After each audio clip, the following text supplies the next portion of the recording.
1er mai démonstration de faiblesse syndicale. Lire aussi. Un 1er mai sous le signe de la désunion syndicale.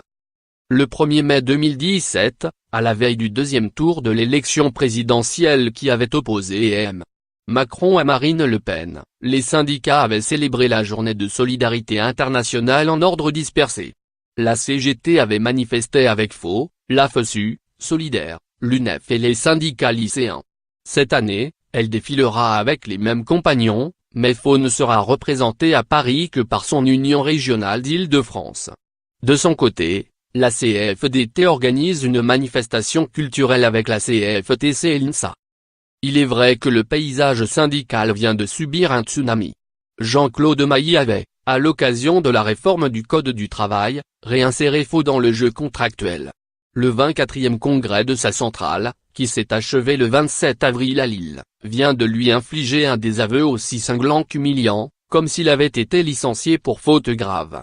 Son rapport d'activité n'a été validé que par 50,54% des voix.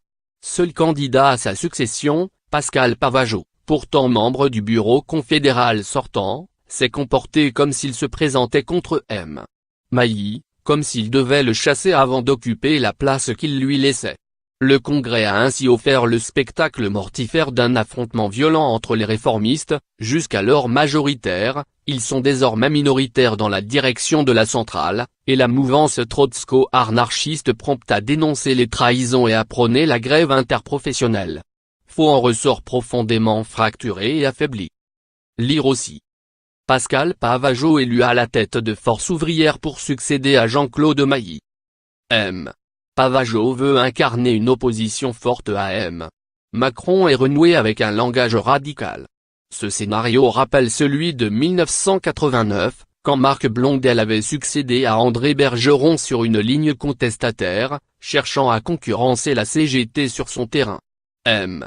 Pavageot a peut-être les mêmes espérances mais les précédents calculs se sont révélés erronés.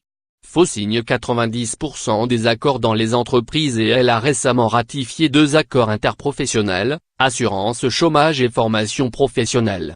Mais elle campe toujours à la 3e place dans le secteur privé, derrière la CFDT, première, et la CGT. La centrale quitte la planète du pragmatisme pour rejoindre celle des utopies qui ont pour nom grève générale et abrogation des ordonnances sur le Code du travail, objectif, l'un comme l'autre, pour l'heure inatteignable. Sur le papier, le bloc syndical contestataire, CGT, FO, FSU, Solidaire, se trouve renforcé, mais encore faudra-t-il que M. Pavageot réussisse à entraîner des troupes divisées, ce qui est loin d'être gagné. Dans l'immédiat, lors du 1er mai, face à un président de la République qui traite les syndicats comme quantité négligeable et malmène la démocratie sociale, les syndicats vont faire une nouvelle démonstration de faiblesse.